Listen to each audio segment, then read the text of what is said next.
L'Europe a besoin de projets, elle a besoin de solidarité, elle a besoin de croissance. Economic growth means strength and vitality. Wachstum erlaubt es, solide Finanzen zu schaffen. La croissance qui nous manque, je veux aller la chercher. Je veux aller la chercher non à l'extérieur de nous-mêmes, mais en nous-mêmes. Each of us must be an engine of growth. La croissance, c'est pas un mythe. La croissance, il ne faut pas l'attendre, il faut la faire. We need to invest in what will promote hiring and economic growth now. On attend, on annonce encore d'ailleurs, pour le mois prochain, dans 2 mois, dans 6 mois, un retour à la croissance. Qui met du temps, hein. Qui met du temps, voilà. Ça désespère un peu les gens.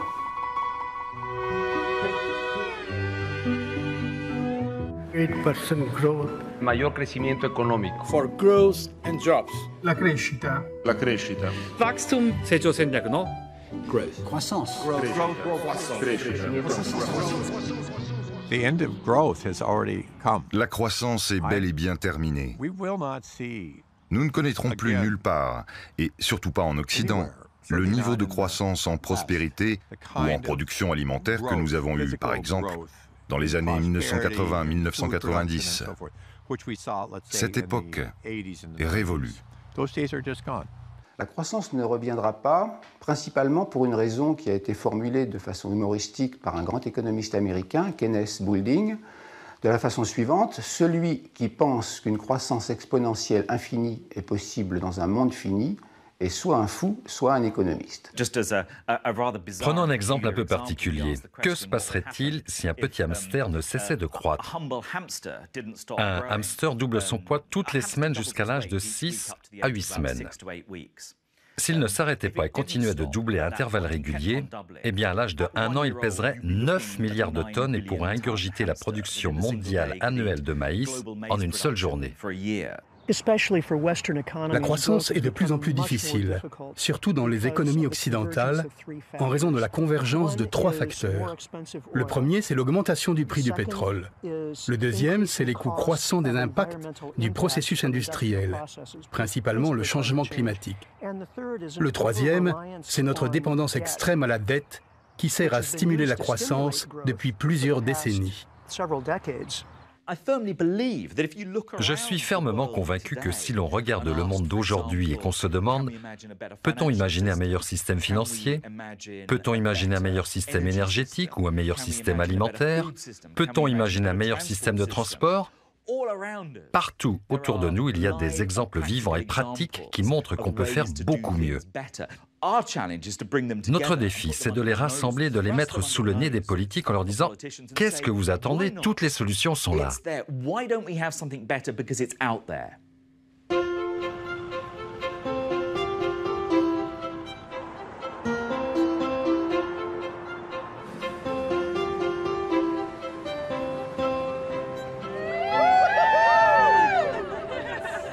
J'ai étudié les sciences politiques. J'ai étudié le français. J'ai étudié les sciences politiques et la géographie. J'ai étudié l'économie. J'ai travaillé dans le droit financier. Je conseillais de grands fonds de placement privés. En Amérique du Nord, on les appelle les career shifters, les mutants professionnels. Tous ont fait de longues études et exercé un métier plutôt bien payé avant de se reconvertir de manière radicale. C'est le cas de Ran, qui travaillait à la bourse de New York, et de Phil, qui était architecte. En 2011, ils ont créé Fresh City Farms, une coopérative d'agriculture urbaine qui produit des légumes bio dans la banlieue de Toronto. Avec ses 25 membres, Fresh City Farms incarne un vaste mouvement planétaire qui a compris qu'il était urgent de changer de paradigme économique ici et maintenant. L'agriculture urbaine est l'un des mouvements les plus importants de notre temps. Comme nous le savons, nous n'avons qu'une seule planète. Nous n'en avons pas trouvé d'autre. Le but, c'est de vivre de telle manière que les futures générations puissent aussi vivre pleinement. Les menaces sont réelles, mais nous avons les solutions. Nous n'avons pas besoin d'une technologie magique, ni d'inventer quelque chose de nouveau. C'est seulement un problème humain, ce n'est pas un problème technologique. Moins d'émissions de gaz à effet de serre, moins de gaz carbonique, moins de pesticides, plus d'argent pour l'économie locale. L'agriculture bien faite est vraiment emblématique de ce que devrait être une économie bien faite. La croissance que nous avons connue au XXe siècle est terminée. Ce niveau de croissance fut unique et sans précédent dans l'histoire du monde. Bien sûr, il y eut quelques périodes d'expansion économique, mais rien de semblable à ce que nous avons vu au cours du siècle dernier. C'était dû au fait que nous avions beaucoup d'énergie bon marché. Or, l'ère des énergies bon marché est révolue. Les gens ont compris tout cela, ils en saisissent les implications et ils agissent dans leur propre vie avec des initiatives très sensées. Nous ne pouvons plus continuer à dépendre de fraises qui viennent de Californie au milieu de l'hiver à cause du pétrole. La production industrielle d'aliments consomme beaucoup d'énergie. Ces ressources risquent de disparaître. Il est important de diversifier les cultures. Notre système alimentaire actuel dépend majoritairement des énergies fossiles, que ce soit le pétrole pour les tracteurs, ou la fabrication de pesticides et d'herbicides, ou le gaz pour les engrais azotés. Pour chaque calorie alimentaire produite par le système agricole conventionnel, il faut utiliser 7 calories d'énergie fossile. Dans l'agglomération de Toronto, qui compte 6 millions d'habitants, 60% des fruits et légumes consommés sont importés des États-Unis ou du Mexique. En moyenne, chaque aliment parcourt 4000 km avant d'arriver dans l'assiette du consommateur. L'autonomie alimentaire de la ville est estimée à seulement 3 jours. Une étude publiée par l'Université de Toronto montre que l'agriculture urbaine pourrait couvrir jusqu'à 30% des besoins de la ville en fruits, légumes et volailles.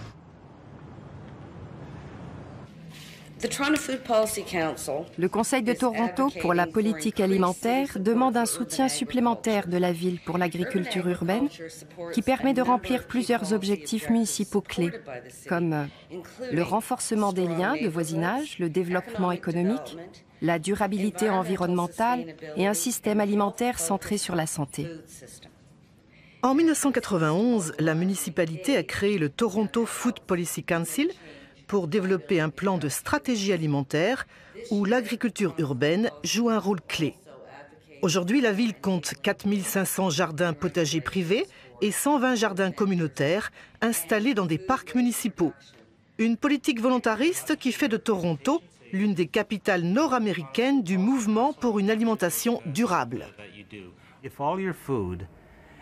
Si tous nos aliments proviennent des 4 coins du monde et qu'une toute petite quantité est produite localement, alors nous sommes dépendants de toute une chaîne d'acteurs extérieurs, ce qui est extrêmement risqué.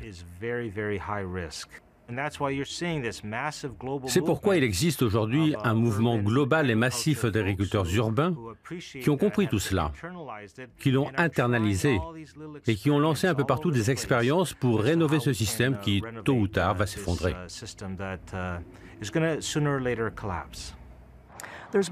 Il y a eu beaucoup de débats pendant la dernière décennie sur la question du pic pétrolier, à savoir si le niveau de production mondiale du pétrole allait atteindre son maximum et commencer à décliner. Tout le monde sait que cela arrivera car le pétrole est une ressource limitée. Certains pensent que nous avons déjà passé ce pic, d'autres qu'il aura lieu au cours des prochaines années. Ce qui compte, c'est le moment où le niveau de production de pétrole divergera avec celui de la demande. C'est là qu'il y aura un choc. Cela devrait constituer un puissant appel à la mobilisation pour revoir complètement nos modes de vie et la manière dont nous conduisons notre économie, et pour sortir de la dépendance aux énergies fossiles qui a été encouragée. Toute la production de Fresh City Farms est vendue en circuit court, soit sur les marchés ou sous forme de paniers, livrés à des associations de consommateurs, à des points relais ou à domicile à vélo. Chaque semaine, la coopérative prépare plus de 500 paniers. Le prix de ces produits est inférieur de 20% à celui pratiqué dans les supermarchés. Nous n'avons aucune perte. Nous connaissons le nombre de paniers le lundi et savons exactement combien nous devons récolter. Nous pouvons optimiser nos livraisons et c'est important pour les coûts, mais aussi pour l'énergie. Nos circuits de distribution sont très efficaces du point de vue du pétrole. Nous travaillons avec une équipe d'agriculteurs et de professionnels qui nous aident à mesurer notre impact environnemental en termes d'émissions de dioxyde de carbone ou de biodiversité, mais aussi notre impact éducatif dans la communauté.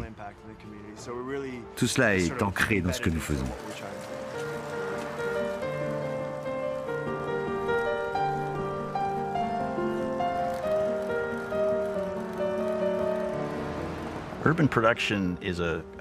L'agriculture urbaine représente un type de production post-croissance.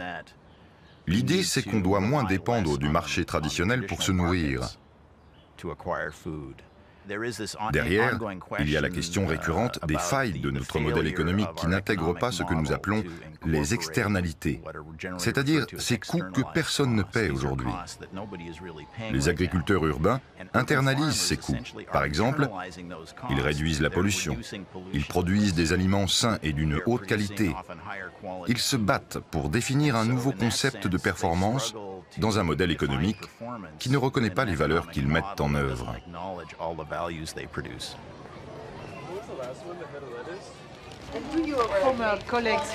Est-ce que vos anciens collègues de la Bourse de New York savent que vous emballez et cultivez des aliments à Toronto? Oui, et ils pensent que c'est fou. J'ai travaillé avec les plus grands fonds de pension de New York, qui brassaient des milliards de dollars. C'est un grand changement. J'espère que nous sommes dans une période de transition. C'est de plus en plus courant dans ma génération. La crise financière a choqué beaucoup de gens en les sortant de leur léthargie. Ils ont réalisé que l'argent ne se mange pas. Il ne te rend pas plus heureux quand tu rentres à la maison.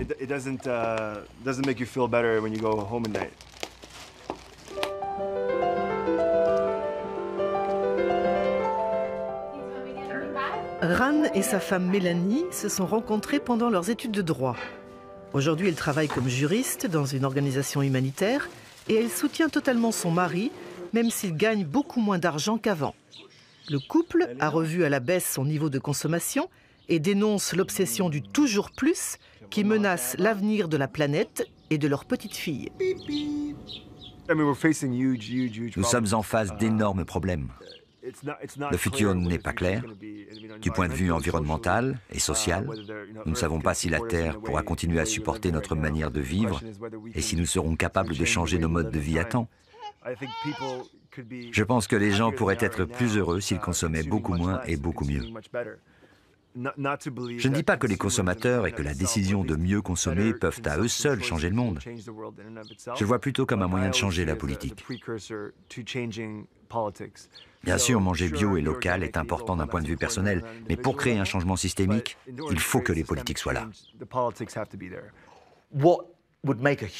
Cela ferait une énorme différence si ces milliers d'initiatives qui fleurissent au niveau des communautés locales étaient encouragées par des actions au niveau national et international.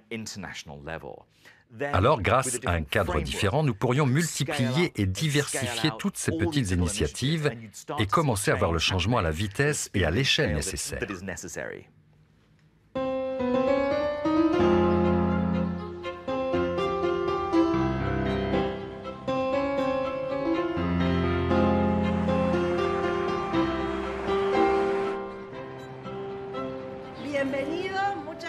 Bienvenue. Merci d'être venu cet après-midi dans le parc maraîcher Molino Blanco. Nous sommes convaincus que l'économie solidaire encourage le lien direct entre le consommateur et le producteur et que cela soutient la souveraineté alimentaire.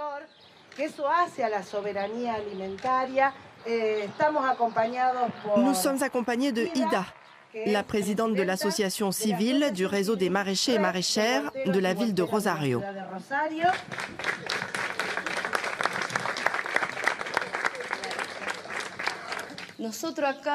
Nous, les familles maraîchères de la ville, nous n'avons pas besoin de beaucoup d'argent, mais de semences saines. Ici, avec 4 hectares, 20 familles et 20 jeunes intégrés dans le jardin, nous sommes heureux. Nous mangeons sainement et nous vivons de notre travail. Merci d'être venu. J'aimerais que mes camarades me rejoignent parce que je me sens un peu mal à l'aise. Ana, Teresa, Nelly, Pinto, vengan los huerteros.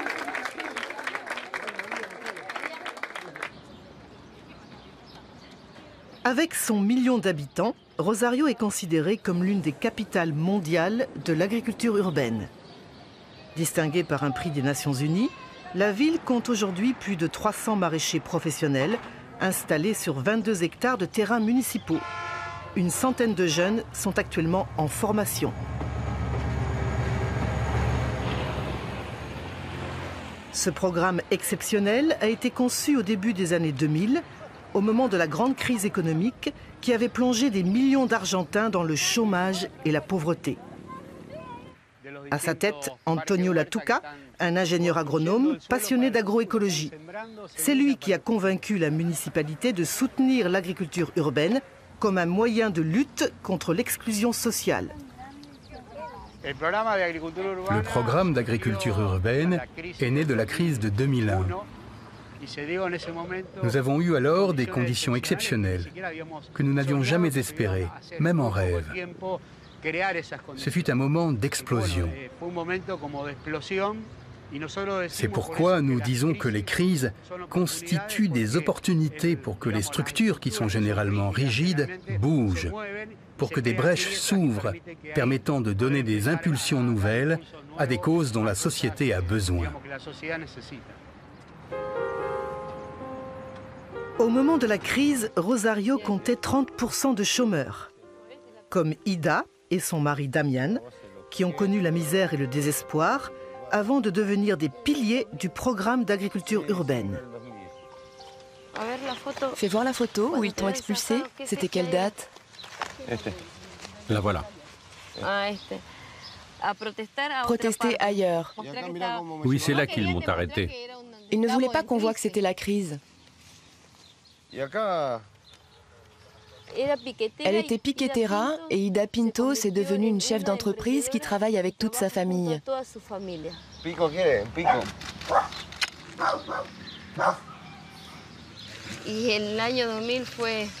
L'année 2000 a été très difficile, terrible à cause de la crise. Nous manquions de tout. Les gens sortaient de leur communauté pour dévaliser les supermarchés.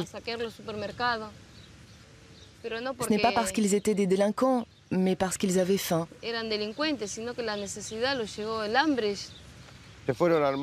Nous avons formé des groupes de familles qu'on a appelés piqueteros, parce que nous brûlions des pneus pour barrer les rues et les routes. C'est le besoin qui nous a conduits à la violence et à faire toutes sortes de choses. Et finalement, ce fut un mal nécessaire, car c'est grâce à ça que nous avons rencontré le programme d'agriculture urbaine avec Antonio et toute son équipe. Ils nous ont choisis et ont dit à notre groupe de piqueteros, « Les gars, ça suffit de mettre le feu, vous pouvez vous en sortir. » Ils sont venus avec l'idée que nous produisions des légumes bio. Nous ne savions même pas ce qu'était le bio. Nous les écoutions par respect, mais dès qu'ils avaient tourné les talons, nous disions « Ils sont complètement fous ». Et aujourd'hui, en 2013, on peut dire que ce qu'avait dit Antonio en 2001 s'est réalisé. En 2001, Ida et Damian vivaient dans un bidonville qui fut ensuite transformé en décharge publique. Petit à petit, ils ont défriché, nettoyé le sol contaminé et cultivé. Aujourd'hui, Molino Blanco fait partie des 10 parcs jardins développés par la municipalité de Rosario. Une vingtaine de familles y travaillent à temps plein ou partiel. Ida et Damian exploitent une parcelle avec leurs 3 enfants aînés qui sont aussi devenus maraîchers.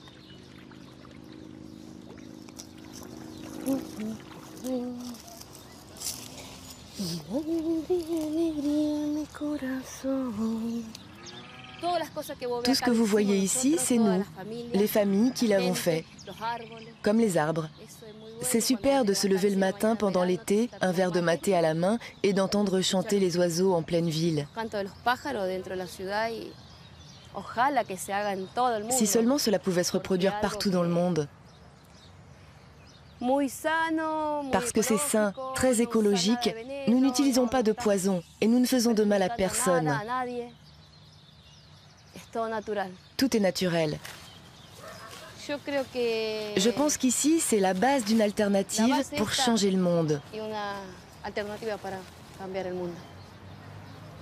C'est ce que je ressens comme maraîchère, comme mère, comme femme du monde global. Toute la production des jardins est prise en charge par la municipalité. C'est elle qui fournit les camionnettes pour acheminer les légumes vers les 7 marchés hebdomadaires et les stands.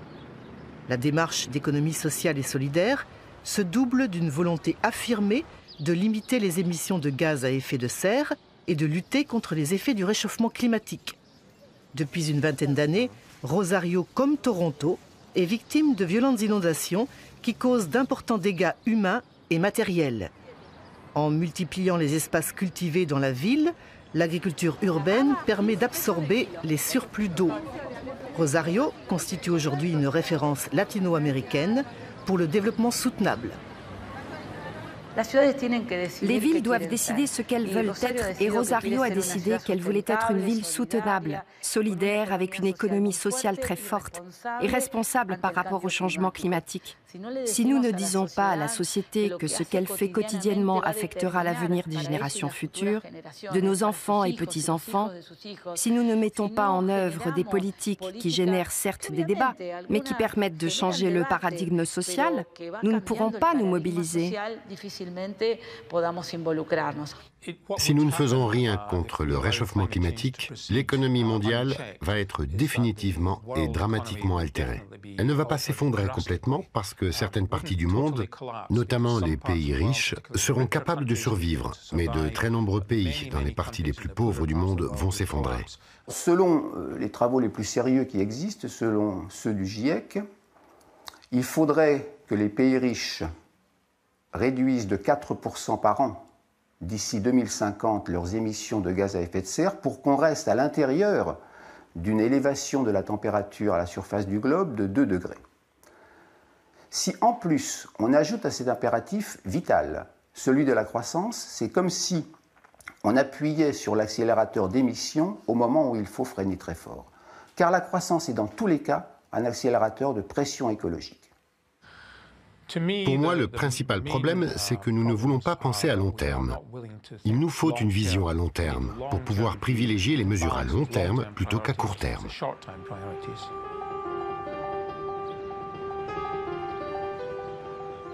Le programme d'agriculture urbaine de Rosario est résolument tourné vers le futur. Il compte 25 salariés qui fournissent les semences et une assistance technique à tous les maraîchers de la ville. Comme à Toronto, tous ont compris que le changement de paradigme économique était l'affaire de tous et qu'il passait par le contrôle de la production alimentaire. La semence, c'est le premier maillon de la chaîne alimentaire.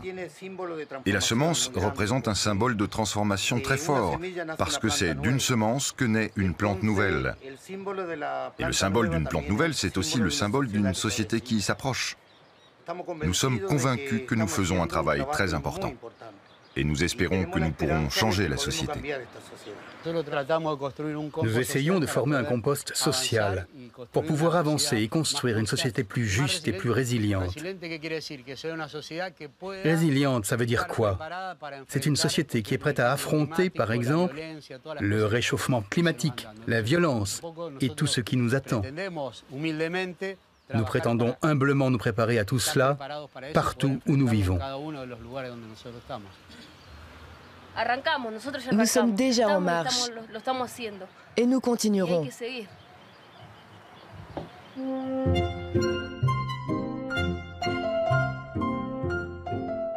Il Il nous manque un point de croissance pour résoudre nos problèmes. Il nous manque un point de croissance pour que l'avenir redevienne une promesse. That economic growth is the solution, not the problem.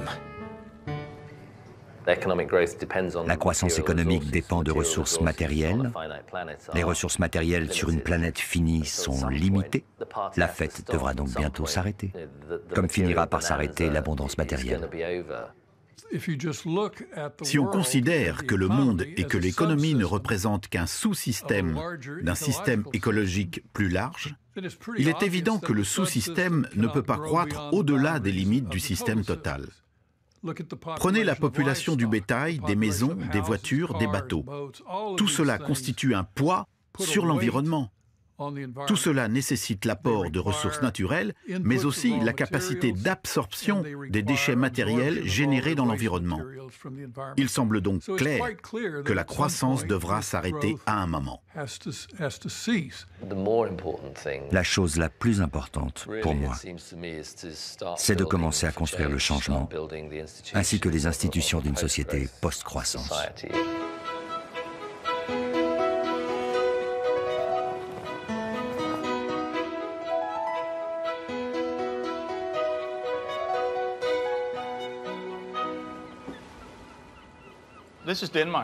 Voici le Danemark. Et comme vous le voyez, Samsø est juste au centre du Danemark. Voici l'Europe, avec les nouveaux États membres, et vous voyez, Samsø est aussi juste au centre de l'Europe. Vous ne le saviez probablement pas, mais c'est sûr. Et voici la Terre, et... Toute blague mise à part, je pense qu'il est important de comprendre que votre responsabilité concerne le lieu où vous vivez. En 1997, nous avons gagné le concours pour être l'île danoise de l'énergie. Nous nous sommes engagés à renoncer aux énergies fossiles et à nous convertir à 100% aux énergies renouvelables. Nous avons réussi. C'est une bonne chose que nous ayons prouvé qu'il est possible de faire ce changement. Donc quel est le problème ? Il est très difficile de prédire le futur, mais c'est sûr, le prix du pétrole et des énergies fossiles va augmenter, parce que nous sommes de plus en plus nombreux à vouloir partager les mêmes ressources. Voici le mode de vie des Américains ou du monde occidental. Ça, c'est une grosse voiture, et ça, une grande maison, et tous nos voyages et toute la viande que nous mangeons, tout ce qui fait que nous sommes de gros et lourds consommateurs. La question c'est comment ramener l'âne sur le sol. C'est l'un des exercices que vous allez faire ici. Cherchez comment nous pouvons changer de manière à avoir une économie plus autosuffisante. Parce que ce système demande toujours plus de pétrole. Si chaque personne sur la Terre atteignait le même standard matériel que les Européens, il nous faudrait 3 planètes. Si chaque personne atteignait le même standard que les Américains, il nous faudrait 4 planètes. La surexploitation écologique existe déjà depuis plusieurs décennies. En fait, le phénomène de la croissance économique est très récent. Cela ne fait que 150 à 200 ans que nous avons une période soutenue de croissance, et surtout depuis la Seconde Guerre mondiale. Entre la fin des années 1960 et 1970, nous avons atteint pour la première fois l'état de surexploitation. C'est-à-dire que la demande totale des humains a dépassé la capacité durable de la Terre à fournir nos besoins et à assimiler les déchets générés par notre consommation. Vous connaissez la phrase « penser global et agir local ». Eh bien, je pense qu'il faut la changer pour penser et agir local. Nous avons besoin de plus de héros locaux. On a toujours eu besoin de héros locaux, de personnes qui prennent la responsabilité de rassembler les gens, d'organiser les structures et d'être l'inspiration du changement. Comme à Toronto et Rosario, les 4000 habitants de la petite île de Samsø ont leurs héros locaux. Le premier s'appelle Jørgen, un agriculteur qui exploite 200 hectares et élève une centaine de génisses. La seconde s'appelle Merethe, une experte comptable qui travaille dans un foyer d'accueil pour jeunes en difficulté. Merethe et Jørgen furent les piliers de la transition qui a conduit à l'autosuffisance énergétique de Samsø. Aujourd'hui, l'île exporte même de l'électricité vers le continent et ses habitants émettent 13 fois moins de gaz à effet de serre que la moyenne danoise. La recette ? Un mixte d'énergie renouvelable dont Jørgen est devenu le champion. Tous les toits de sa ferme sont couverts de panneaux solaires reliés au réseau national d'électricité. Un compteur à double sens mesure en permanence son niveau de production et de consommation. De plus, Jørgen a emprunté 1 200 000 € pour acheter une éolienne d'une capacité d'1 mégawatt. Grâce à un prix du kilowatt préférentiel, fixé par les pouvoirs publics, il a pu rembourser son emprunt en 6 ans. Et aujourd'hui, il ne cache pas que ce fut une bonne affaire. Elle produit 2,5 millions de kilowatts par an et nous touchons 5 centimes d'euros par kilowatt. Ça fait 115 000 € par an. Les frais fixes sont d'environ 40 à 50 000 €. L'éolienne vous rapporte plus que les vaches. Oui. Grâce aux incitations financières promues par le gouvernement, Jørgen et sa femme Lisbeth ont fait construire une maison à basse consommation énergétique. Panneaux solaires, pompes à chaleur, isolation maximale, le couple est devenu un spécialiste des économies d'énergie et du réchauffement climatique. Avec l'élévation annoncée du niveau de la mer, une partie de Samsø pourrait être engloutie par les eaux. À une époque, on disait que le problème était pour dans 2 ou 3 générations, mais on y est déjà. Nous avons des petits-enfants.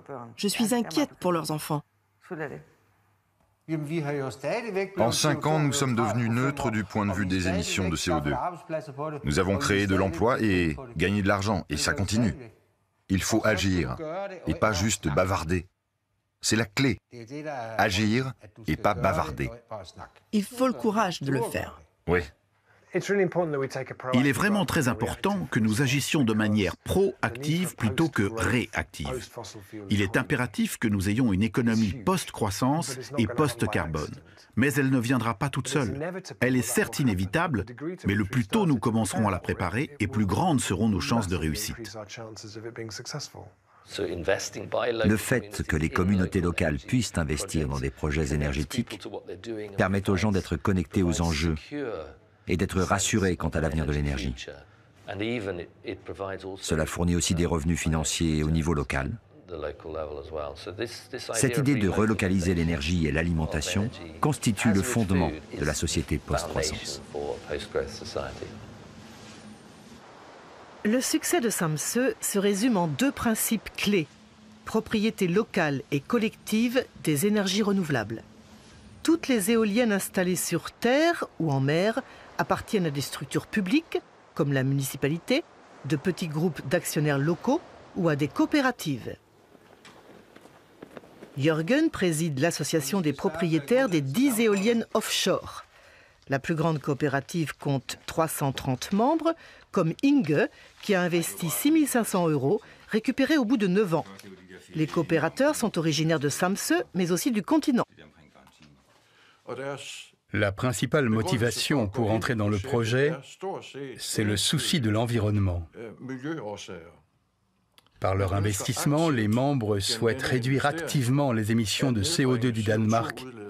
Et dans le même temps, ils n'ont rien contre le fait de faire une bonne affaire grâce à l'argent investi dans le projet. Nous devons nous attaquer aux problèmes localement, car on s'est aperçu qu'il est extrêmement difficile de changer la production énergétique d'en haut. L'important, c'est que nous l'avons fait nous-mêmes. Ce ne sont pas de grosses compagnies qui sont venues construire les éoliennes, mais nous-mêmes, en tant que petit groupe, nous n'avons pas hésité à sauter le pas en disant que c'était faisable. La mutualisation de la propriété caractérise aussi les 4 systèmes de chauffage urbain de Samsø qui utilisent tous des énergies renouvelables. Meurete préside une coopérative de 286 membres qui a mis en place une chaudière collective fournissant chauffage et eau chaude. La centrale brûle 1600 tonnes de paille par an, livrée par 6 agriculteurs, dont l'incontournable Jørgen. Tous les membres ont considérablement réduit leur empreinte écologique, mais aussi leur facture énergétique, divisée par 2, car la coopérative est bien sûr à but non lucratif. Le fait que nous ayons créé cette centrale sur un mode coopératif a suscité un grand intérêt, non seulement au Danemark, mais dans le monde entier. Parce qu'il n'est pas très courant qu'on gère une centrale de chauffage sans recherche de profit. Le fait d'être membre d'une coopérative fait que vous êtes plus conscient de l'énergie? Oui. Oui. On est plus sensible à la question énergétique car on est copropriétaire de l'installation. La démocratie énergétique, c'est le mot d'ordre de l'Académie de l'énergie de Samsø qui a ouvert ses portes en 2007. Aujourd'hui, l'Académie reçoit de nombreuses délégations internationales qui veulent s'inspirer du modèle collectif qui a fait le succès de la transition énergétique.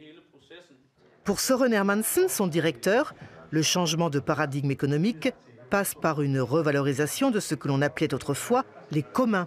Ces espaces et biens collectifs dont tout le monde pouvait jouir gratuitement jusqu'à leur privatisation au XVIIe siècle. L'énergie dans sa forme originale est un bien commun. L'énergie n'appartient à personne car elle vient de la nature.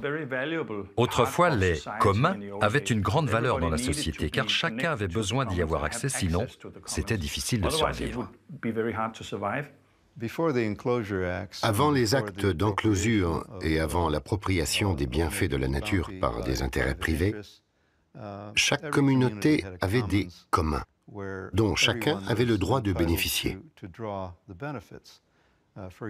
Par exemple, chacun pouvait couper du bois dans les espaces boisés.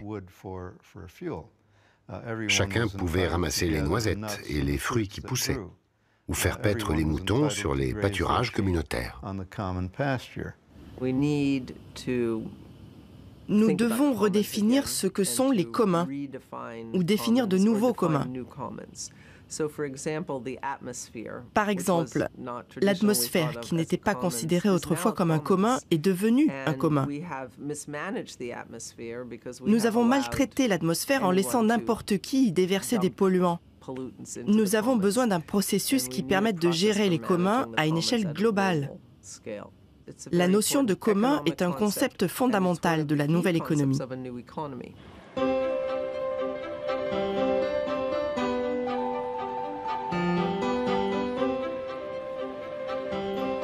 Bienvenue à Katmandou, l'une des villes les plus polluées du monde.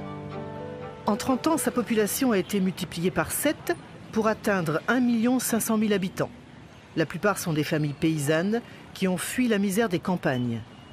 La capitale népalaise est aujourd'hui rongée par un développement chaotique, à l'image de la rivière sacrée Bakmati, devenue un infâme dépotoir. Ici, tout est difficile. Le logement, l'alimentation et l'électricité coupées une dizaine d'heures par jour. Pourtant, malgré une instabilité politique chronique, le gouvernement mène un programme de développement des énergies renouvelables exemplaire. Confié à l'Agence de promotion des énergies alternatives, l'AEPC, celui-ci est mené tambour battant par une équipe de jeunes cadres formés en Allemagne qui ont aussi compris qu'il fallait de toute urgence changer de paradigme économique. Nous venons d'inaugurer officiellement le séminaire international. Il est temps de promouvoir activement l'innovation dans le secteur énergétique. La micro-hydroélectricité représente l'une des alternatives énergétiques la plus réussie du Népal.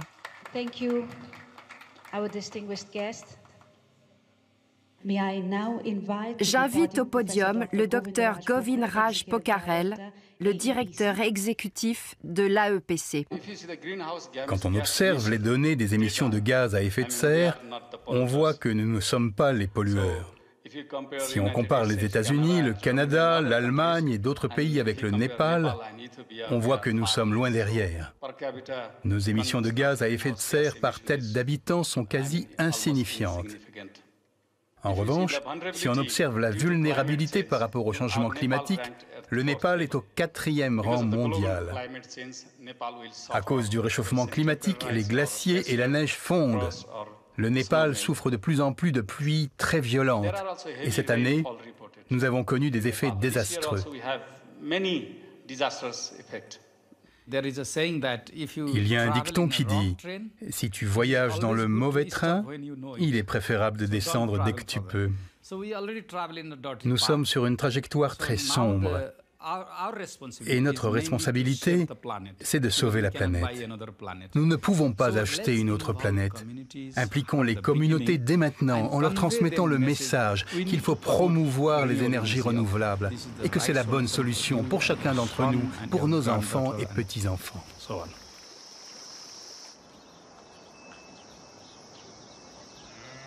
Aujourd'hui, 25% du budget du Népal servent à importer du pétrole. Dans ce pays niché au cœur de l'Himalaya, l'électricité provient essentiellement des centrales hydroélectriques qui alimentent les villes. Difficile de la transporter au fin fond des montagnes où vivent 80% de la population. Pourtant, le Népal est en passe de réussir son pari, apporter la lumière dans tout le territoire avec 100% d'énergie renouvelable et un développement zéro carbone irriguant toute l'économie locale.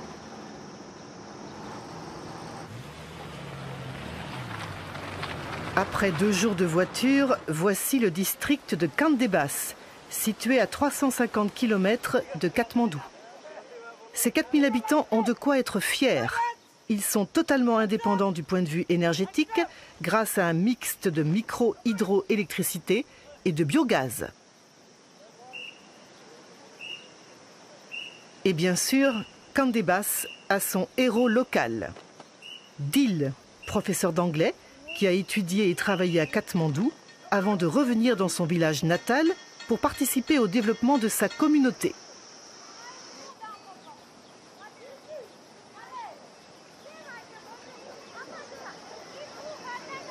Why renewable energy is very good for environment? वातावरणलाई प्रदूषण गर्दैन यो नवीकरणीय ऊर्जा एक ठाउँमा उत्पादन गरिसकेपछि टाढासम्म पुर्याउन सकिन्छ. So because of this electricity, what changes you have noticed in your life? What changes? We are watched TV. For we are watch computer. Yeah. Rice cooker. Rice cooker. Mobile charge. Mobile phones. Okay, you charge mobile phones. All right. Thank you, Mr. Jusqu'en 2009, les habitants de Kandebas n'avaient pas l'électricité.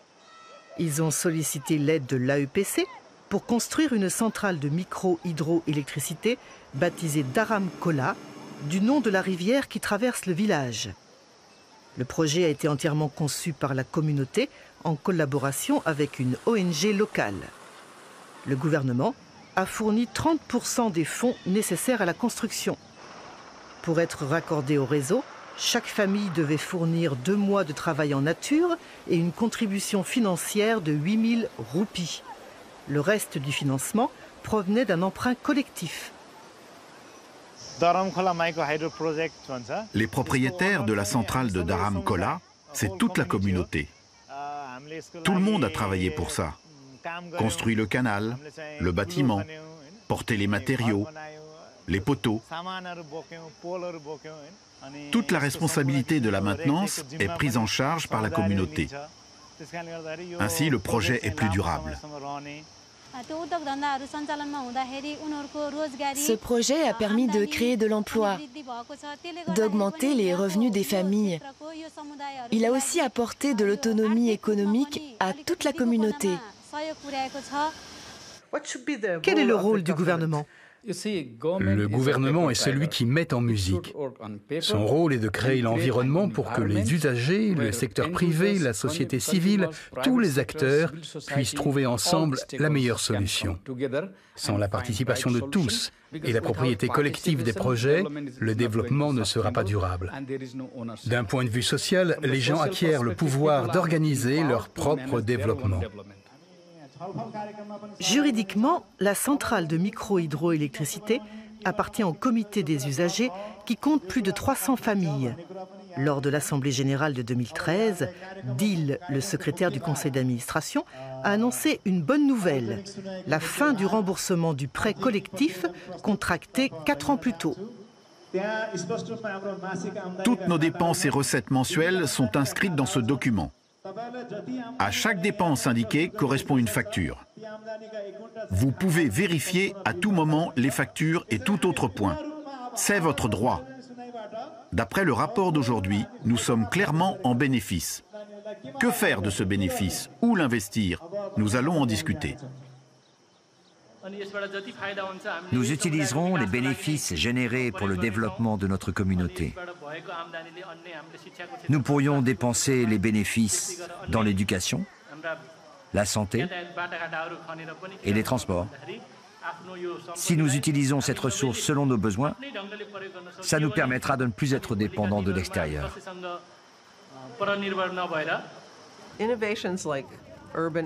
Les innovations comme l'agriculture urbaine, l'énergie communautaire, les nouvelles formes de consommation, qui font partie de la nouvelle économie, ne sont pas seulement économiques. Ce sont aussi des initiatives qui donnent de l'autonomie aux communautés. Elles permettent aussi de rendre les communautés plus résilientes face aux chocs qui viennent de l'extérieur. La résilience, c'est la capacité de supporter l'interruption d'un flux crucial, que ce soit vers l'intérieur ou l'extérieur. Donc, dessinez un cercle imaginaire, mettez votre famille au centre et réfléchissez à tout ce qui doit entrer et sortir pour assurer le bonheur de votre famille. L'argent, les déchets, la nourriture, l'énergie. Vous pouvez faire cet exercice mental pour votre famille, votre communauté, votre usine, votre école, votre pays, et à tous les niveaux, vous pouvez prendre des mesures utiles. Pour moi, l'un des concepts clés de la transition, c'est cette idée de résilience communautaire comme moteur du développement. Que ce soit en termes d'alimentation, en ayant un système alimentaire plus résilient, d'énergie, avec un système plus résilient, ou d'une économie locale qui soit vraiment orientée vers la résilience. Tout cela représente des opportunités pour créer des entreprises et permet de développer la nouvelle économie qui progressivement remplacera l'ancienne. Le développement des énergies renouvelables a généré 30 000 emplois directs dans tout le Népal. En 2013, 15% de l'électricité consommée provenait de microturbines similaires à celles de Dharamcola. De même, grâce au soutien de l'AEPC, 300 000 panneaux solaires ont été installés. Enfin, 300 000 méthaniseurs individuels ont été construits dans les fermes, comme ici chez Pabitra, une paysanne de Candébas. Le biodigesteur est alimenté avec le fumier des buffles et des végétaux. Le méthane produit dans une fosse souterraine est utilisé pour la cuisine, tandis que les déchets de la méthanisation servent d'engrais biologiques. Chaque biodigesteur épargne l'émission de 2,5 tonnes de gaz à effet de serre par an.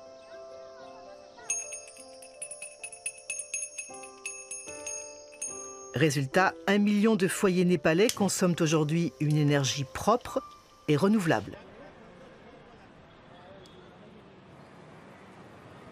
Ce bilan exceptionnel a été largement commenté lors de la conférence de Katmandou, où l'Allemand Olaf Hohmeier a annoncé une très bonne nouvelle. Nous avons analysé 8 scénarios différents, en commençant par l'Allemagne toute seule, puis tous les pays européens, plus l'Afrique du Nord. Le potentiel énergétique que nous avons estimé pour l'ensemble de la zone est 20 fois supérieur à nos besoins en 2050. La ligne rouge en bas représente nos besoins en énergie. La ligne verte en haut, le potentiel total d'énergie renouvelable sur lequel nous pouvons compter.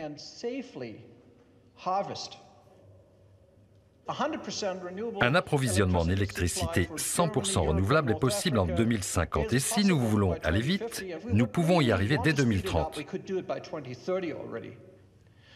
Mais, car il y a un mais, d'un point de vue mondial, nous aurons besoin d'un transfert de technologie et d'argent vers les pays en voie de développement afin que chacun puisse rejoindre ce processus qui est absolument nécessaire.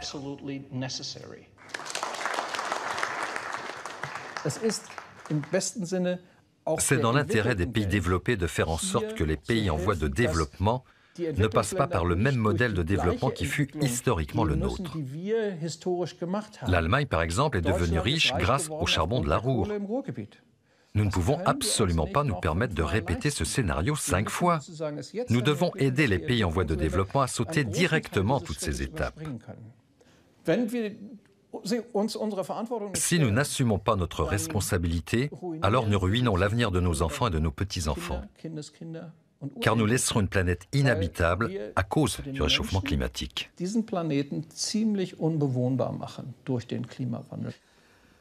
Nous sommes vraiment à un moment charnière de notre histoire. C'est absolument sans précédent.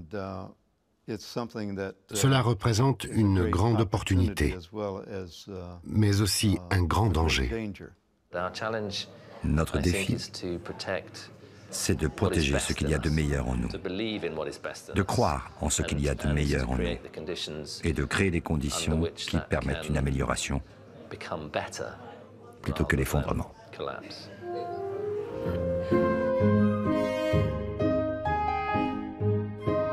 È indubbio che una crescita duratura sia condizione essenziale per ridurre la disoccupazione. Solide Finanzen sind auch die Voraussetzung für Wachstum. L'un des principaux obstacles à la transition vers une société post-croissance, c'est le système financier actuel. Notre système financier a connu une croissance beaucoup plus rapide que tous les autres secteurs au cours des dernières années, plus rapide que l'agriculture ou que l'industrie. Cela signifie que le système financier a un pouvoir politique énorme. Ce sont les grandes banques qui résistent au changement et s'opposent aux réformes. Je pense que nous devons reconstruire tout le système de bas en haut, c'est-à-dire communauté par communauté. C'est pourquoi les monnaies communautaires et les systèmes d'échange alternatifs font partie du processus de décentralisation en redonnant du pouvoir aux communautés.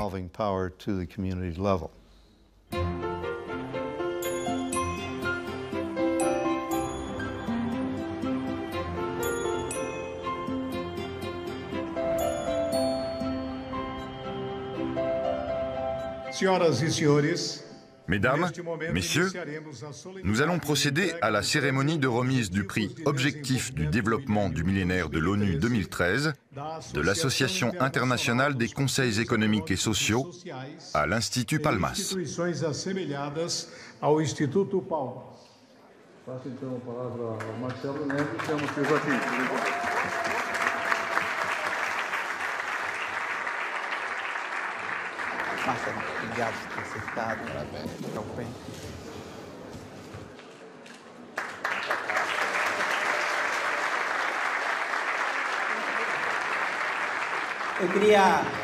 Je voudrais remercier en premier lieu les habitants courageux du Conjunto Palmeiras, cette communauté valeureuse du Ceará, dans le nord-est brésilien, qui a créé cette technologie sociale, aujourd'hui diffusée dans le monde entier.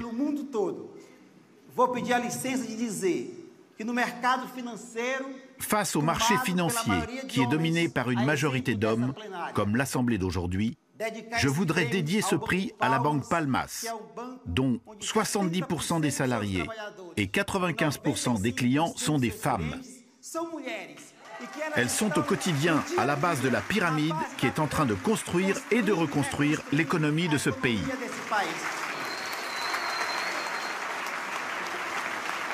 En ce jour de novembre 2013, Joachim Melo savoure sa victoire. En 1998, cet ancien séminariste a créé la première banque communautaire du Brésil. En 2002, il récidive en lançant le Palmas, la première monnaie locale du pays. À chaque fois, il a subi les foudres de ceux qui l'honorent aujourd'hui. Les agents de la Banque centrale l'ont poursuivi pour émission de fausses monnaies. L'arrivée au pouvoir du président Lula a changé la donne. En 2013, le Brésil comptait 103 banques communautaires et autant de monnaies locales qui s'inspirent toutes du Palmas. La monnaie Palmas est une grande arme et un grand outil contre la pauvreté, parce qu'elle génère de la richesse à partir du local, à partir du plus pauvre. C'est la monnaie de la vie. Il existe deux monnaies. La monnaie de la mort, celle qui génère de la compétition, des conflits, de l'accumulation, et la monnaie de la vie qui nous sert à acheter, échanger, se mettre en relation, vivre mieux. Celle-ci est la monnaie de la vie. L'autre, c'est celle de la mort, celle de la Banque centrale. L'histoire du Palmas commence ici, sur les plages de Fortaleza, une ville de 2 500 000 habitants, considérée comme l'une des plus inégalitaires du monde. En 1973, la municipalité expulse plusieurs centaines de familles de pêcheurs pour construire des hôtels de luxe destinés aux touristes brésiliens ou d'ailleurs. Les victimes de la spéculation immobilière sont larguées en rase campagne à une vingtaine de kilomètres de Fortaleza. Dans cet endroit inhospitalier, il n'y a rien, que des arbustes rachitiques et des palmiers. Petit à petit, les expulsés construisent un bidonville qu'ils baptisent Conjunto Palmeiras. Ils fondent une association et s'organisent pour améliorer leurs conditions de vie. Joaquim Melo s'installe dans le quartier en 1984. Son évêque lui a demandé d'assister 2 prêtres italiens, adeptes de la théologie de la libération. Il a 22 ans et désormais il sera de tous les combats. Tout ce que vous voyez ici, le goudron, les maisons, les immeubles, tout a été construit par les habitants du quartier grâce aux mobilisations de la communauté. En 2 mots, comment est venue l'idée de la banque?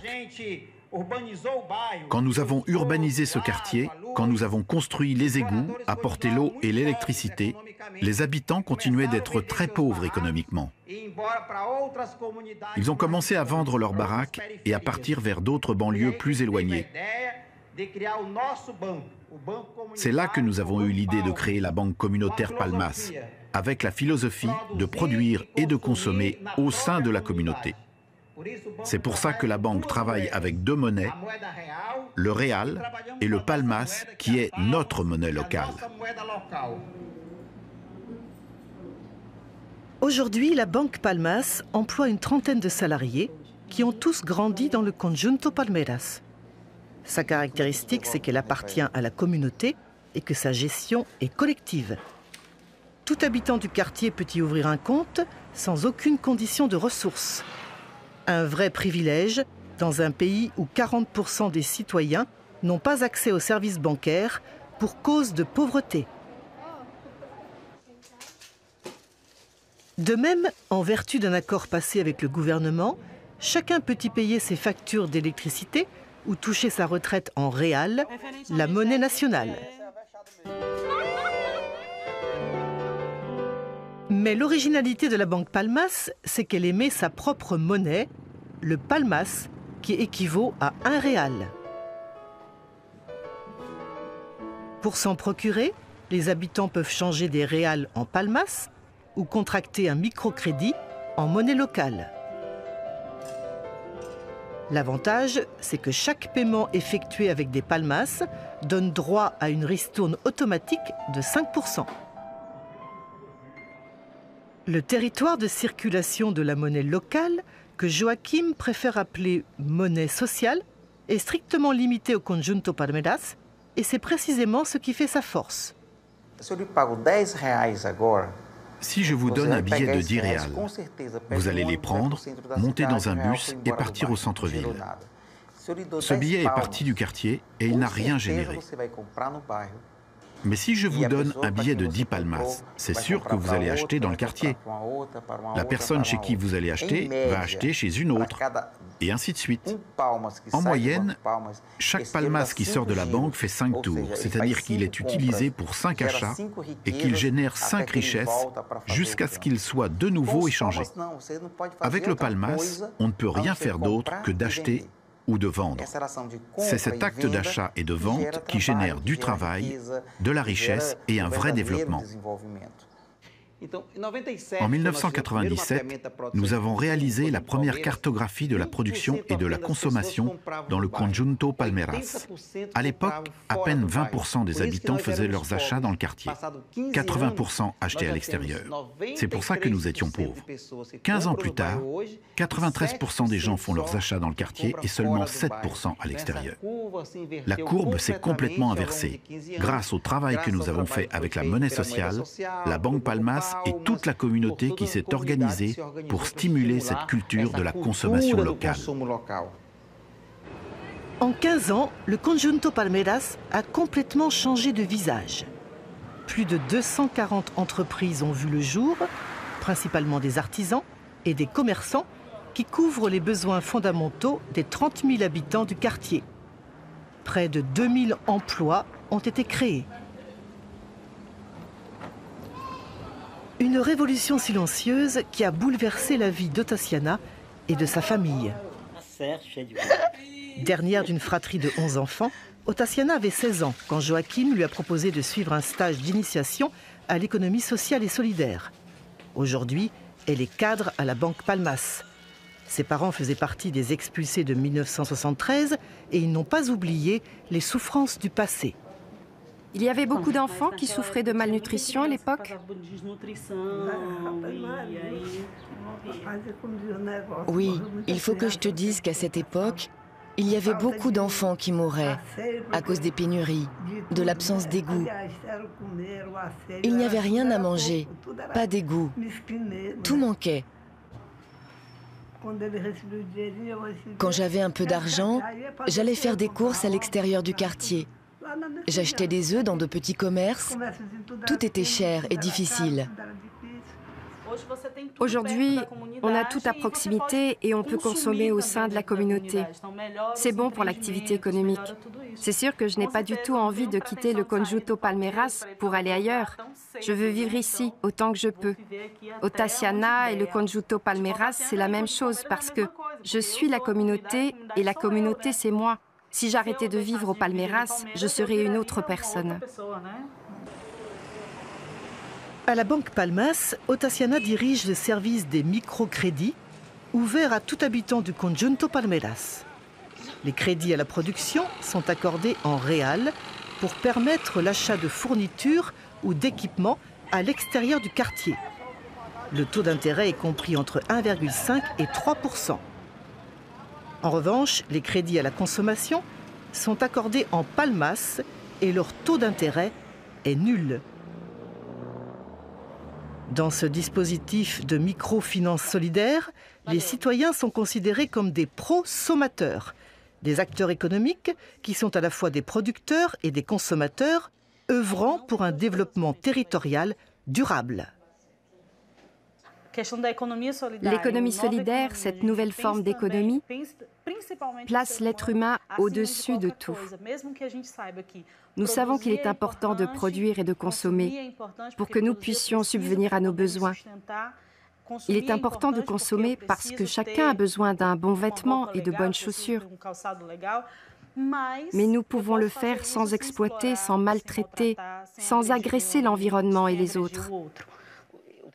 Je pense que le futur de l'humanité, ce sont des expériences locales comme celle-là, avec un pouvoir local et une organisation locale où les personnes définissent la taille de la croissance qu'elles souhaitent et jusqu'où elles peuvent aller sans stimuler une consommation effrénée et irresponsable.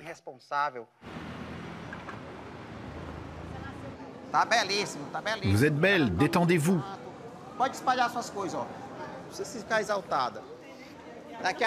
Dans 5 minutes, nous allons commencer notre sociodrame. Il a été conçu par la communauté du Conjunto Palmeiras. Il fait partie de l'atelier d'éducation financière.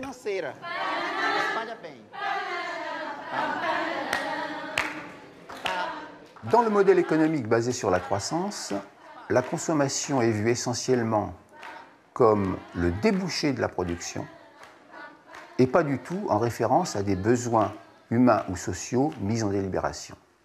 Il s'agit de pousser à l'achat à tout prix. Et c'est pour pousser à l'achat à tout prix qu'ont été développés ces deux grands systèmes gigantesques et coûteux que sont d'une part la publicité, sous toutes ses formes, et d'autre part le crédit à la consommation. E tu foi daqui para Iguatemi comprar o quê? Eu fui comprar a blusinha na CIA, perfume importado, uma sandália na Casa Pio, chocolate na Cacau Show e sanduíche no Dudas Burger. Mulher, tu foi daqui pro shopping para comprar isso e sair tudinho, tu comprava aqui mesmo no Conjunto Palmeira. Mas aqui no bairro não tem as marcas que eu gosto. Mulher, como é que tu vai pagar essas coisas de marca? Não vou pagar não, comadre, eu comprei com meu cartão de crédito. Ce n'est pas un choix personnel d'être un consommateur. On exige de nous d'être un consommateur, de participer à l'économie, que ce soit dans le système financier, agricole ou énergétique. Tout est construit autour de la consommation. É muito fácil. Basta a gente perguntar o que estou querendo comprar agora. É uma necessidade ou é desejo? Vamos priorizar a necessidade e o desejo fica para depois. Como assim? A minha conta de luz, ela é uma necessidade ou é desejo? Necessidade! E o celular da minha filha com Bluetooth, é uma necessidade ou é desejo? Desejo! Fica pra depois! E o alisamento de meus cabelos?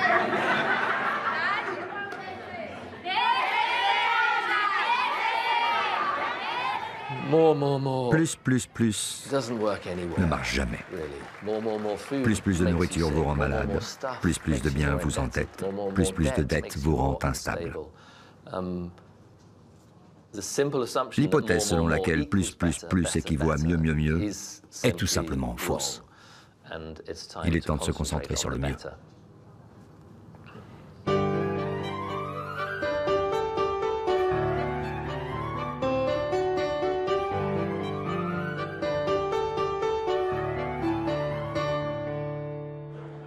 Depuis la crise financière de 2008, les monnaies locales ont le vent en poupe.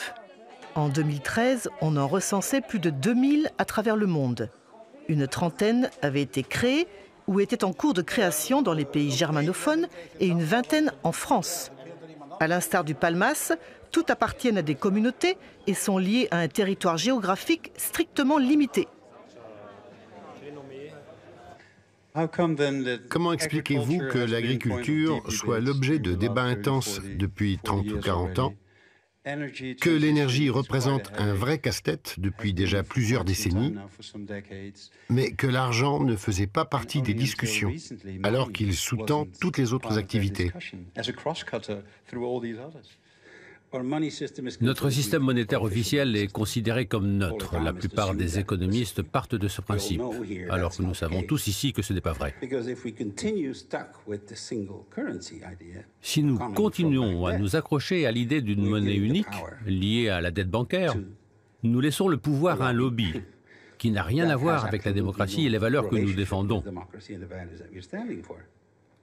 Je ne dis pas qu'il faut se débarrasser du système bancaire, mais je dis qu'il faut se débarrasser du monopole. Jordi Griera, votre objectif, c'est de remplacer en partie l'euro en Catalogne par une monnaie différente, c'est ça? La réponse est oui. La raison est due au manque de liquidité en Catalogne, comme d'ailleurs dans la plupart des pays du sud de l'Europe. Le problème, c'est qu'il y a de la résistance. Les économistes, avec toute leur bonne foi, ne comprennent rien à la multiplicité des monnaies.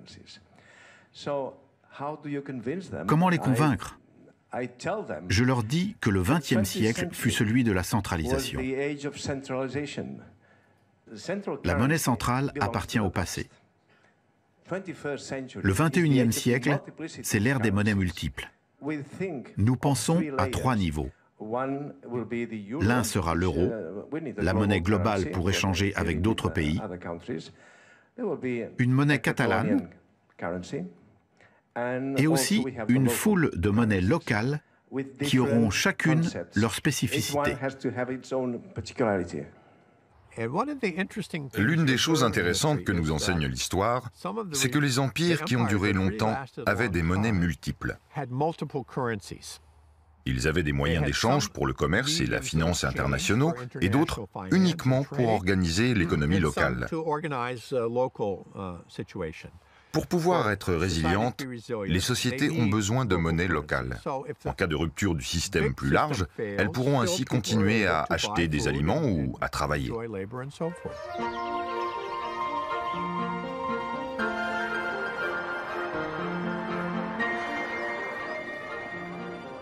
Traunstein, une petite ville de 20 000 habitants, située au cœur de la Bavière, très précisément dans la région du Chiemgau. En ce jour de mai 2013, Traunstein fête le 10e anniversaire du Chiemgauer, une monnaie locale utilisée uniquement dans le Chiemgau, qui compte 400 000 habitants.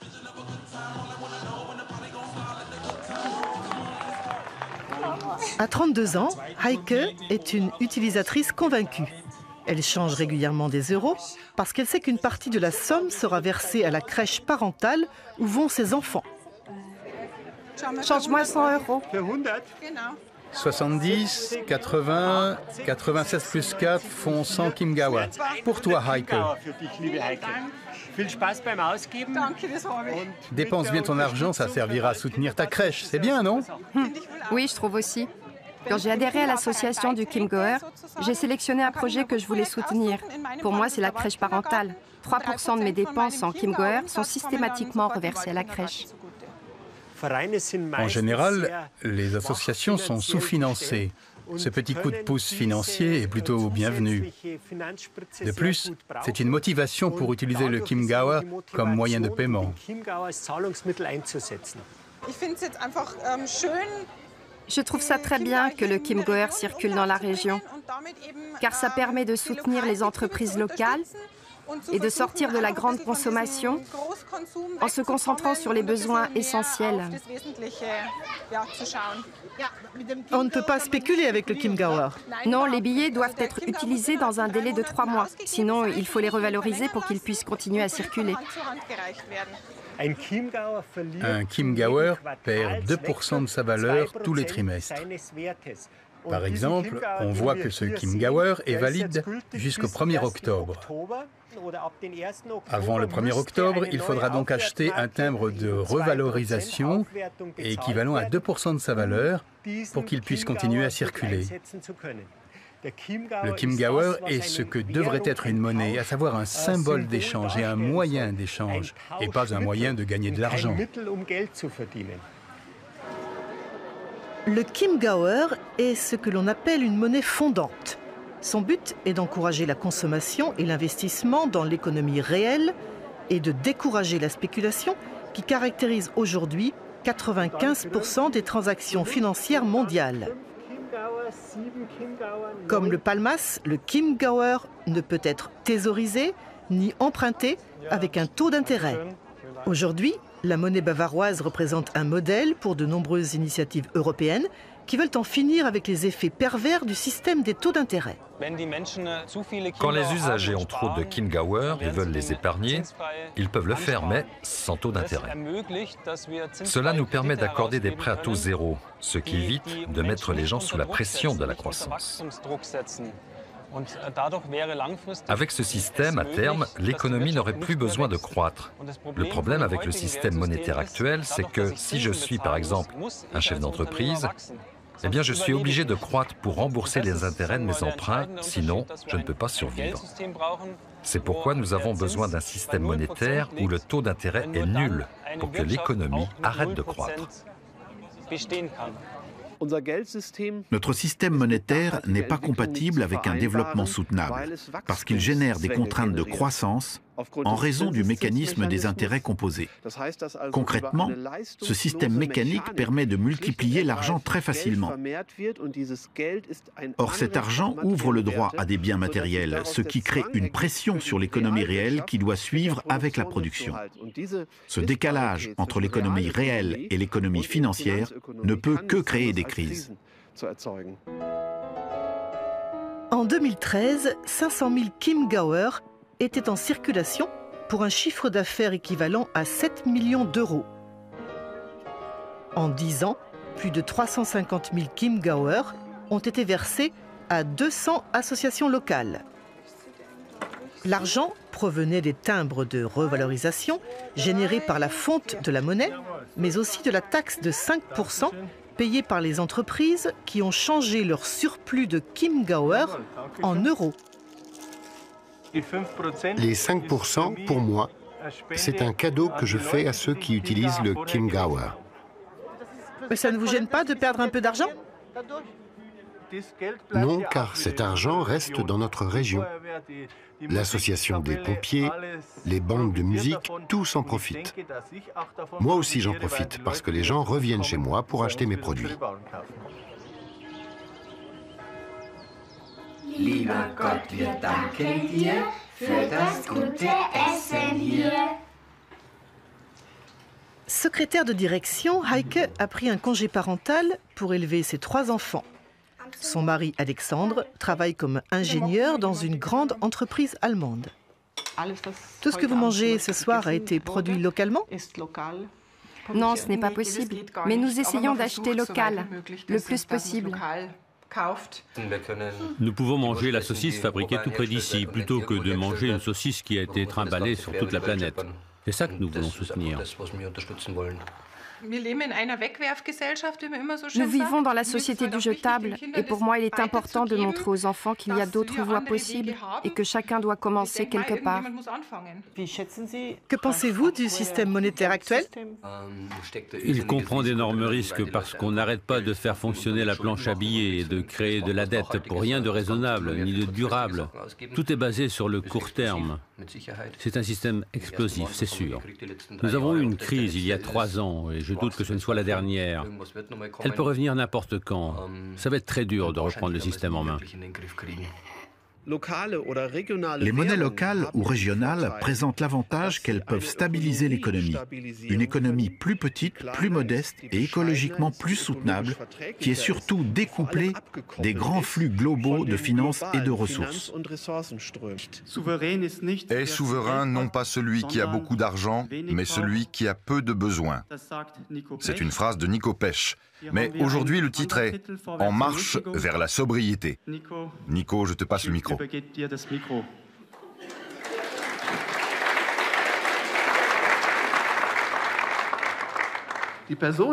La personne que je vais rapidement vous décrire ici vit en 2050 à Traunstein, dans une économie post-croissance. Cette personne est un pro-sommateur, plus seulement un consommateur. Un pro-sommateur travaille 20 heures par semaine et gagne un peu d'argent. Avec cet argent, il peut consommer suffisamment, sans stress et surtout plus de manière infinie. Les 20 heures libérées qui sont désormais à sa disposition, il les utilise pour pratiquer des activités importantes. Premièrement, la production personnelle, par exemple dans son jardin ou à la fabrication d'objets artisanaux. Deuxièmement, l'utilisation partagée de biens comme une voiture, une perceuse ou une caméra digitale. Et troisièmement, la réparation pour prolonger l'utilisation des équipements. Tout ça, ce sont des astuces pour ralentir l'industrie, la mettre en sourdine, sans avoir à renoncer aux performances de l'industrie. C'est ça l'enjeu de la société post-croissance. C'est tout sauf un état sombre, froid, lugubre, avec peu de possibilités. C'est au contraire un état de liberté énorme, avec une énorme capacité de nous réaliser comme êtres humains. Cette société est matériellement légère, moins intensive en termes de gaz à effet de serre et d'énergie. Elle demande moins de biens matériels parce qu'elle fournit surtout des services plutôt que des objets. Et peut-être encore plus important, par nature, elle est intense en travail. C'est une société où il y a une demande infinie pour les services que chacun rend aux autres. C'est une société où on peut conserver l'emploi, où on délivre de la qualité au niveau local et où on réduit notre impact sur la planète.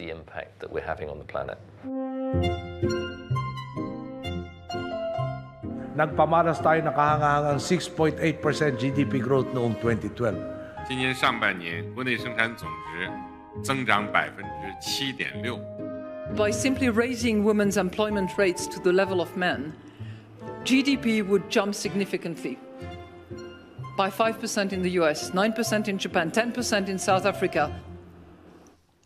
Quand on parle de croissance d'une grandeur technique qui s'appelle le PIB, le produit intérieur brut. Personnellement, je ne lui ferai pas trop de reproches tant qu'on reste dans son domaine technique, c'est-à-dire la somme des valeurs ajoutées produites dans une économie. C'est un outil technique utile. En réalité, le problème arrive avec la sacralisation de cet indicateur, lorsqu'on l'assimile à un indicateur de progrès, ce qu'il ne peut pas être. Je crois que le mieux est de prendre l'exemple des États-Unis. Parmi les grands pays du monde, c'est celui dont le produit intérieur brut par habitant est le plus gros. Environ 30% de plus que celui de la France quand même. Or, ce pays détient tous les records du monde développé en matière d'inégalité, de pauvreté, de mauvaise santé, de prévalence de l'obésité, de violence et de délits, de personnes emprisonnées. On est donc là dans le contre-exemple parfait. Le PIB ne mesure que les activités économiques qui ont lieu sur le marché à un moment donné. Le sénateur Robert Kennedy a dit un jour que le PIB mesure tout, sauf ce qui est réellement important pour le bien-être et la société des humains.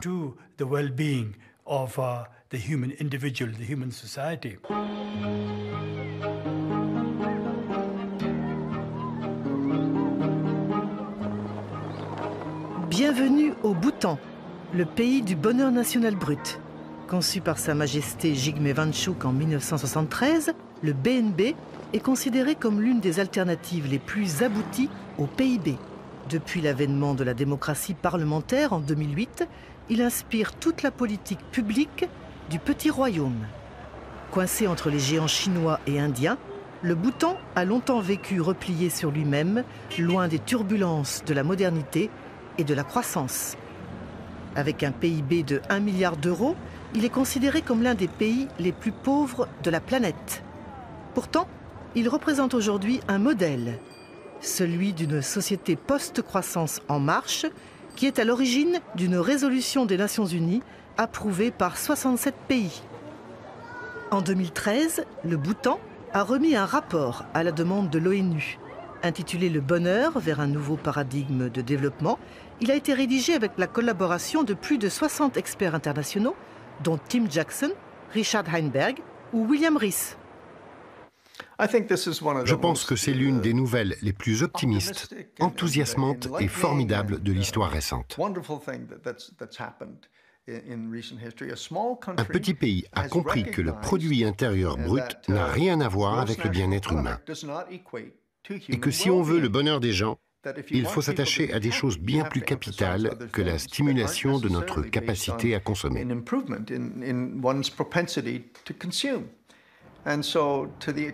petit Bhoutan représente un phare pour le monde. J'espère qu'il nous aidera à sortir du brouillard.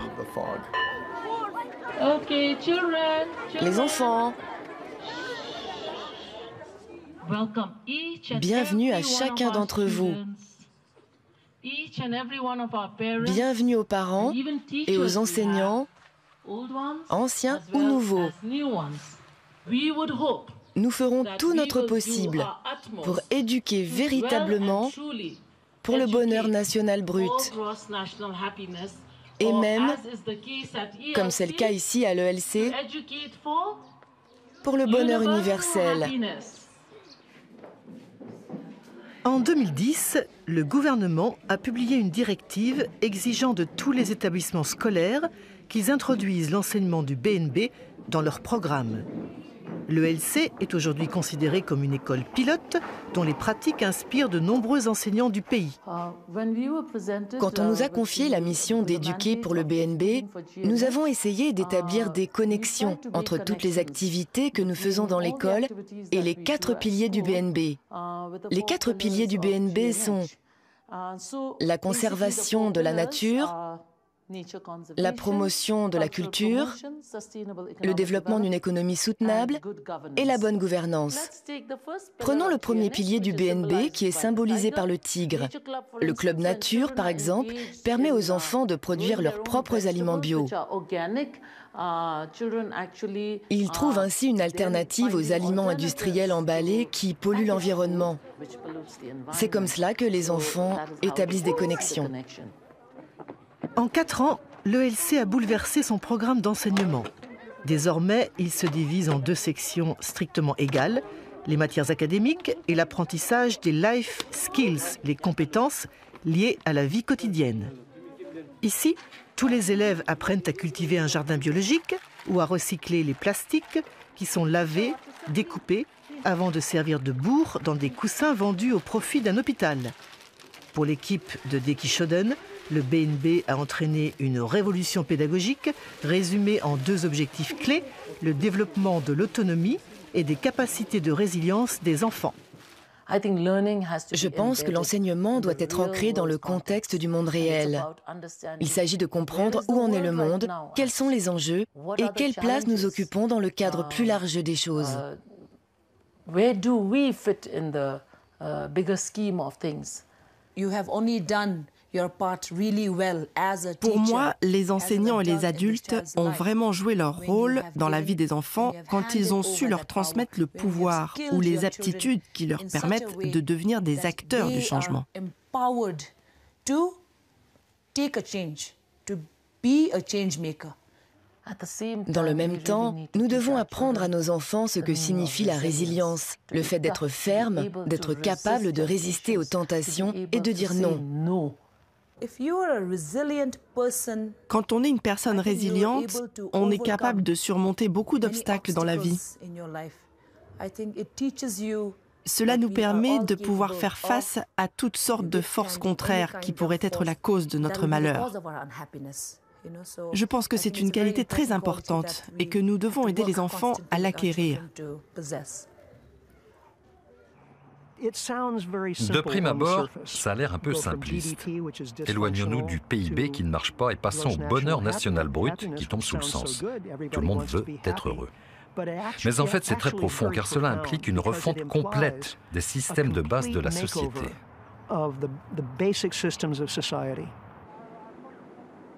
En 2009, le roi du Bhoutan a créé la Commission du bonheur national brut, rattachée au Premier ministre. Sa mission est d'identifier les priorités en matière de développement et de vérifier que les différents projets ministériels sont conformes aux 4 piliers du BNB, répartis en 9 domaines. Le bien-être psychologique, la santé, l'éducation, l'utilisation du temps, la diversité culturelle, la bonne gouvernance, la vitalité des communautés, la diversité écologique et le standard de vie. Censés couvrir les besoins matériels et non matériels de la population, ces 9 domaines constituent l'indice du BNB qui va bien au-delà du seul PIB. Il faut prendre clairement le PIB pour ce qu'il est. C'est juste un moyen de mesurer l'activité économique. C'est pourquoi il faut lui ajouter d'autres outils qui permettent de mesurer réellement le progrès ou la durabilité. Le PIB ne permet pas de mesurer la durabilité. Il ne le pourra jamais. Le produit intérieur brut nous trompe parce qu'il ne joue en aucune manière le rôle d'alerte. On aimerait que l'augmentation de ce PIB nous dise en même temps quelque chose sur les patrimoines auxquels on tient, sur ce à quoi nous tenons. Or, à quoi tenons-nous? De quoi avons-nous besoin pour vivre? Nous avons besoin d'un patrimoine naturel en bon état et nous avons besoin d'une cohésion sociale qui va bien, d'une bonne santé sociale. Nous pouvons avoir un gros PIB et un patrimoine naturel et une cohésion sociale qui vont très mal. Donc le PIB ne joue en aucune manière le rôle d'un indicateur d'alerte qui sonnerait, qui nous dirait « Attention, vous êtes en train de dépasser des seuils critiques ». Les choix que nous faisons sont influencés par le cadre que nous utilisons. Si pour prendre les décisions, on n'utilise qu'un cadre économique, le choix qu'on fait peut être très bon d'un point de vue économique, mais en revanche, il peut être très mauvais d'un point de vue social ou environnemental. Comme le cadre qu'on utilise n'est pas global, il est difficile d'avoir une vue d'ensemble et au final, on risque de prendre une décision qui aura de nombreux effets négatifs imprévus. L'indice du BNB a inspiré plusieurs décisions importantes du Bhoutan, comme l'interdiction de la publicité. Décidée par le roi, elle a été confirmée au nom de la protection de l'environnement. Dans l'agriculture, qui emploie 70% de la population, le gouvernement a lancé la transition pour devenir le premier pays du monde 100% bio à l'horizon de 2020. De même, il s'est engagé à maintenir au minimum une empreinte carbone neutre. il s'appuie sur la Constitution qui exige que 60% du territoire national soit recouvert de forêts. En conséquence, l'abattage des arbres et l'exploitation minière sont strictement réglementés. Enfin, dans le domaine du tourisme, le gouvernement mène une politique très restrictive, dite de haute valeur ajoutée et faible impact. Les taxes payées par les touristes servent à financer la santé et l'éducation, gratuites pour tous.